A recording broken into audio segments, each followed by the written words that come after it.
day everyone, I am Hoplani Carita, BSTM Level 3. I will talk about the annotation of Antonio Morga's Sucesos de las Islas, Filipinas. Dr. Antonio Morga is a Spanish lawyer and official in the Philippines during 17th century. What is Las Islas Filipinas? The Philippines was named in honor of the King Philip II of Spain. Now, what is Sucesos? Sucesos is all about events, happenings, occurrence. The Sucesos is the work of an honest observer, a versatile bureaucrat who knew the workings from the administration from the inside. Now, who influenced Rizal? Ferdinand Blumentritt has encouraged Rizal to write about the Philippines' pre-colonial history. On Rizal's annotation, his first objective is the early Filipino pride. Rizal is to establish that the Filipinos could be proud of their pre-conquest past. His second objective is all about history as a propaganda weapon. Rizal aimed to use history as a propaganda weapon. Early government. Our forefathers in the pre-colonial Philippines already possessed a working judicial and legislative system. High literacy rate. The Spanish missionary exploited the baybayin for their own ends, learning and using it to translate their goals. Early artillery.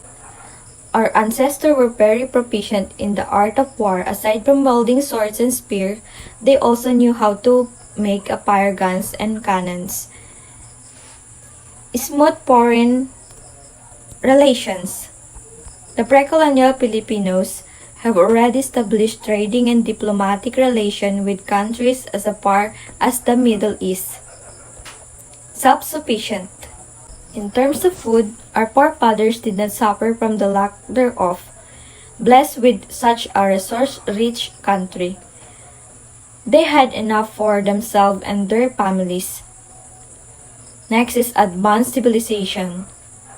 Our ancestors possessed a complex working society in a culture replete with works of arts and literature.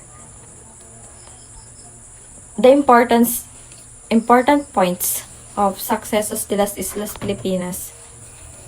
Sucesos de las Islas Filipinas is the first book to tackle the Philippines history.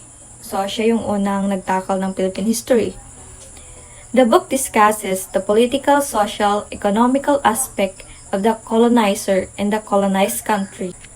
The book that described the events inside and outside the country from 1493 to 1603, including the history of the Philippines. The pre-colonial Philippines already possessed a working judicial and legislative system. Spanish missionaries put the end to the baybayin written system to the Philippines to translate their goals. Our ancestors possessed a complex society and culture filled with arts and literature. Rizal's three propositions. First, the Filipino of the Philippines have a culture on their own before the coming of the Spaniards. Filipinos were disseminated, demoralized, exploited, and ruined by the Spanish colonization. Third and last, the present state of the Philippines was not necessarily superior of its past. The importance of Rizal annotation to the present generation. To awaken in the Filipinos the consciousness of our past. To devote ourselves to studying the future. To first lay bare the past in order to be better judge the present and to survey the road trodden during 3 centuries. To prove Filipinos had a culture of their own prior to colonization, that the Filipinos were not inferior to the white man, to shatter the myth of the so-called indolence of the Filipinos, to reduce those Filipinos who denied their native tongue into rotten fish, to seriously study Tagalog and produce a comprehensive Tagalog dictionary, to embrace the generic term Indio, or in today's case, Filipino with all its negative connotations and turn into one dignity and nobility. Thank you, and I hope you learned something about my presentation. God bless everyone.